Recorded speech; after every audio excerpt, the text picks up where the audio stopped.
José, sos el mejor notero de espectáculo que tengo. Sos talentoso, tenés chispa, Estoy pinta. en espectáculo y te lo agradezco. ¿Por qué tanto apuro? Quiero que te vean. Pero yo a esta edad me imaginaba estar en otro lugar. Ya que ustedes lo que quieren es que yo haga una nota de color. Es eso y no es eso. ¿Y cómo es? Extraterrestres. ¿Esto es cierto?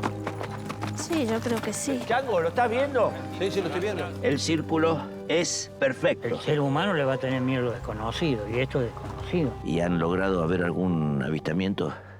Sí, una luz blanca. ¿Me quieres decir qué es esto? Este cerro. La televisión del futuro. Mira lo que es esto, Changuito, por favor. Y esto podría ser también de un objeto volador. Es una payasada. Y de las payasadas, un noticiero no vuelve, ¿sabes? Tenés un tesoro delante de tus narices y no lo estás viendo. Esto no es Anata. Esto es lo oculto, lo que existe, pero no se ve.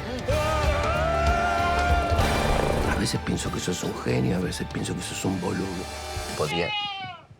¿Podría repetir, por favor? El señor José de Ser. ¿Vos querés decir, José, que hay vida en otros planetas?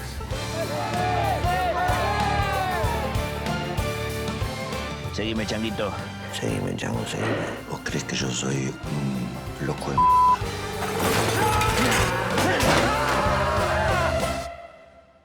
Todo lo misterioso que tiene este cerro lo tiene de maravillosamente natural.